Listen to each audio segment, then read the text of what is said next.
के करियान की आस तीन जुट जाएंगे सतभाग्य रविदास।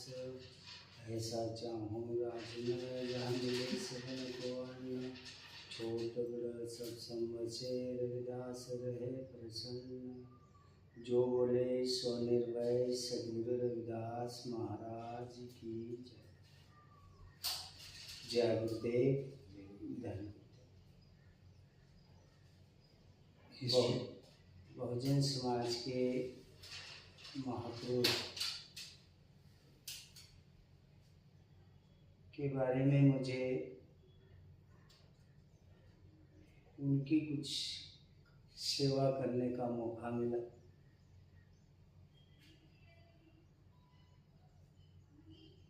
बहुजनों के संतों का जो काम है अखंड मानव हित कल्याण का है। उन महापुरुषों ने समाज को ऊपर उठाने का काम किया है।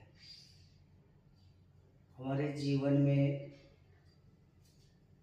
जब हमें पता चला बाबा साहब जी उनका काम बहुजनों के हित के लिए कितना महान है। ऐसे ही फुले शाह अम्बेडकर ये महापुरुष समाज के हित के लिए उन्होंने काम किया है। ऐसे धार्मिक व्यवस्था में संत महापुरुषों ने भी जो दबा हुआ समाज था उस समाज को दिशा देने का काम उन्होंने किया।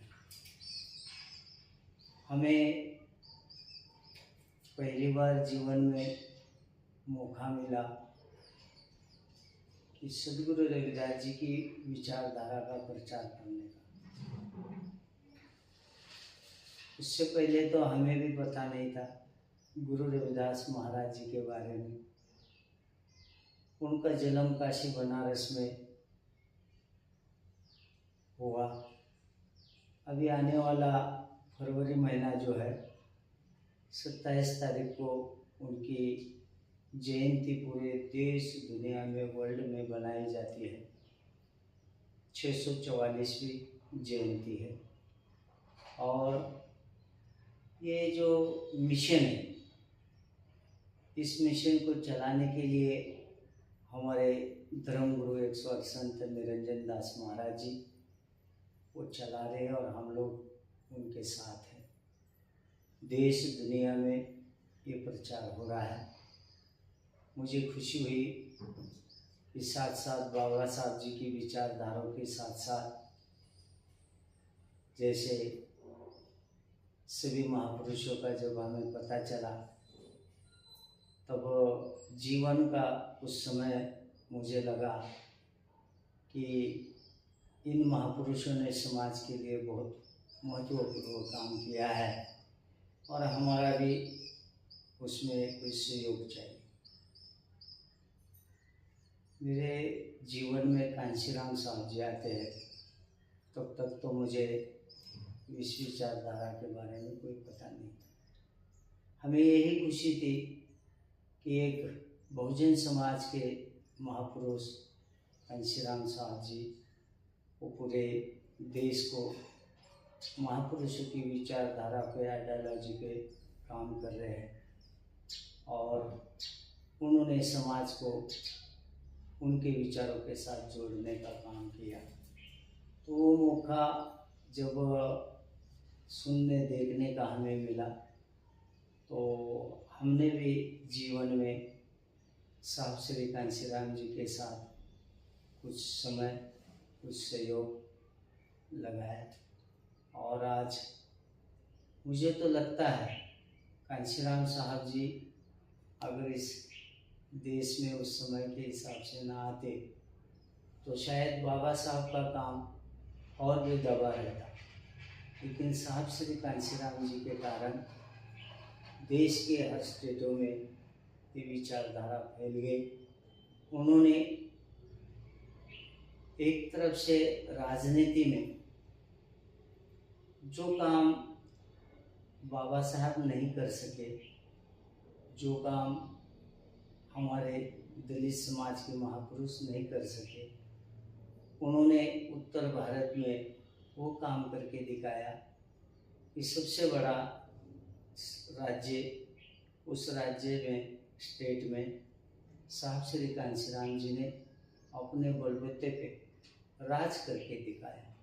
तो उस समय हमें बहुत खुशी होती थी कि देखिए ये समाज दबा हुआ है, हजारों साल से इस समाज को दबा कर रखा था, और ऐसे समाज में चाहे गुरु रविदास जी हो, चाहे और भी हमारे बहुत बहुजनों के महापुरुष हैं, उन लोगों ने आना और ये समाज को जागरूक करके इस दिशा के ऊपर समझाकर उनमें जागृति का काम करना, तो बड़ा काम उन्होंने किया है, संत महापुरुषों ने भी और साहब श्री कांशीराम। जहाँ कांशीराम जी लेकर गए थे वहाँ से आज जो स्थिति है और आगे क्या चुनौतियाँ हैं, इस पे आपकी क्या राय?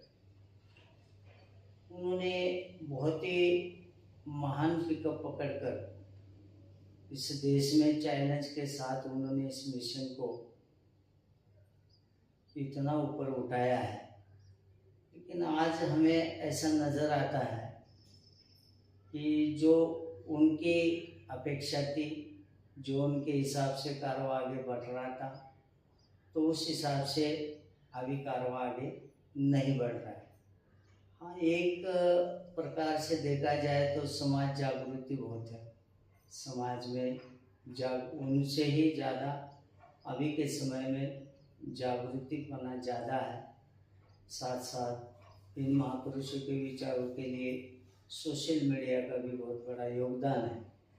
तो हम तो देख रहे हैं हमारे अच्छे अच्छे लीडर हैं, अच्छे अच्छे समाज में कार्यकर्ता लोग हैं, लेकिन जो पिकअप पकड़ना चाहिए, जो उनका सपना था राजनीति में पूरे बदलाव लाने का, तो हमें भी महसूस हो रहा है वो नहीं हो रहा है।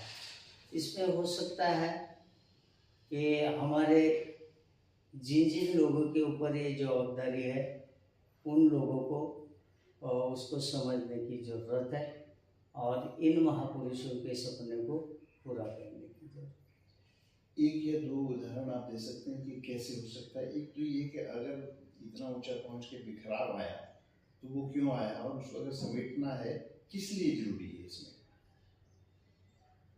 इसमें उन्होंने बहुत अच्छे अपने प्रचार के समय में उनके भाषण हैं साहब श्री कांशीराम जी के, तो उन्होंने बार बार चमचा युग ऐसा वर्णन करके समझाने का काम करते थे।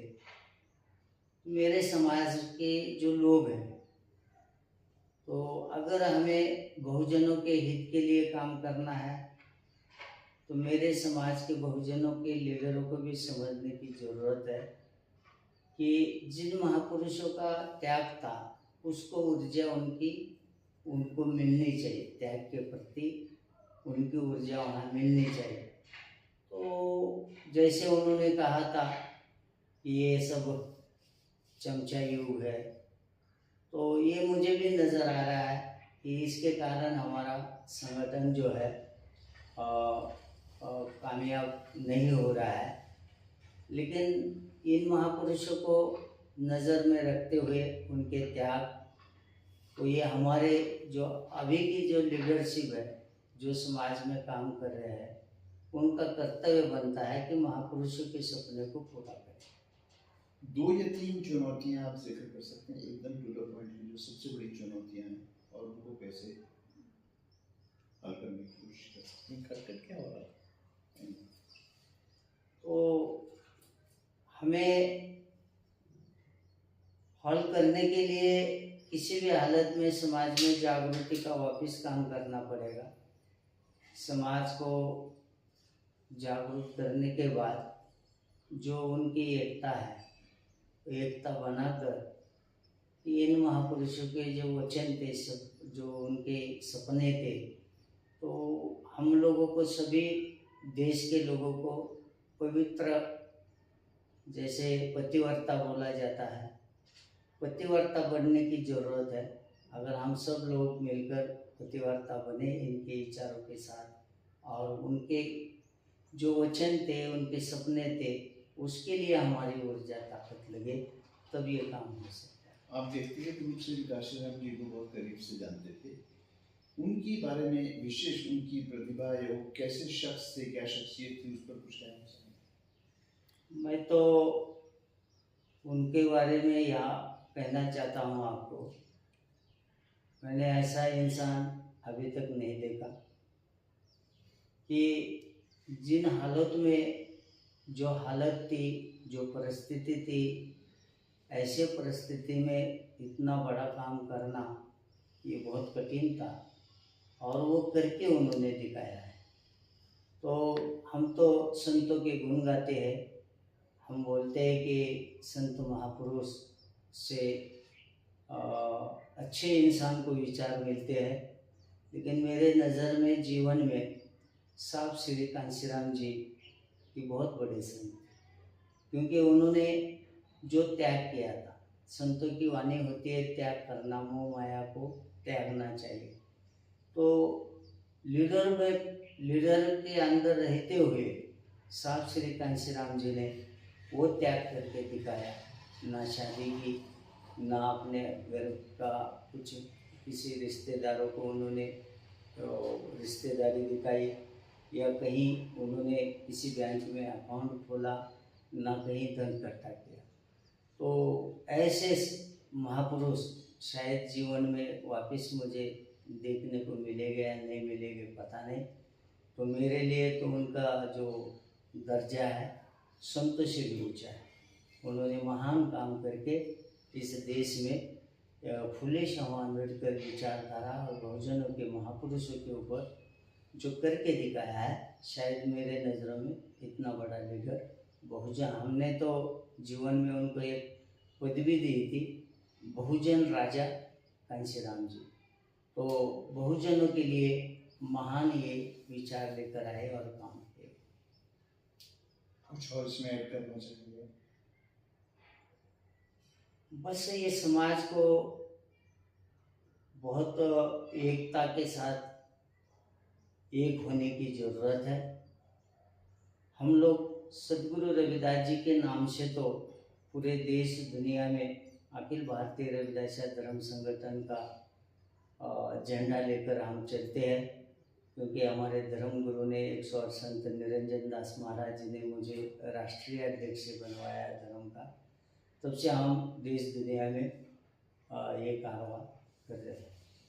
तो मुझे खुशी होती है कि ये समाज तेज़ी से परिवर्तन के तरफ चल रहा है। तो एक राज व्यवस्था भी हमारी होनी चाहिए, क्योंकि इस देश में 4 करोड़ लोगों का राज चल सकता है, तो हमारे लोग तो 25 करोड़ लोग हैं। तो 25 करोड़ लोगों में क्यों नहीं राज कर सकते? क्योंकि यही तो लोग हैं कि सभी को राजनीति तक पहुंचाने वाले, इनके झंडे पकड़ने वाले, इनके बैनर लगाने वाले, इनके दरिया डालकर सभा में शामिल होने वाले। तो अगर ये लोग चाहे तो बदलाव ला सकते हैं। तो इन्होंने एक धार्मिक विचारधारा का एक बड़े लेवल पे जो हमारा संगठन चल रहा है, हम किसी धर्मों के दुश्मन नहीं है, किसी जाति के दुश्मन नहीं है, हम हमारे समाज का परिवर्तन चाहते हैं। और इस हिसाब से हम लोग लगे हैं, गुरु रविदास महाराज जी का झंडा लेके काम हो रहा है, पूरी दुनिया में हो रहा है, 25 करोड़ लोगों को जागरूक कर रहे हैं। तो कांशीराम साहब, बाबा साहब और ये जो महापुरुष है, इनके नाम से राजनीति भी इतनी मजबूत होनी चाहिए कि इसका मिलन होना चाहिए। और सामाजिक व्यवस्था पे बहुत बड़े अन्याय हो रहे हैं, तो इसके लिए भी आज हमें समाज के अंदर ऐसे संगठन की ज़रूरत है कि इस समाज को न्याय समय समय से मिलना चाहिए। तो ये 2-3 चीज़ों के ऊपर समाज ने नज़र रखे, यही संदेश मेरा पूरे देश दुनिया के बहुजन समाज के लोगों को है। तो आओ मिलजुल के अपने महापुरुषों के सपनों को पूरा करिए। जय गुरुदेव, जय भीम, जय भारत। एकदम सही है। मैं आपको आज इससे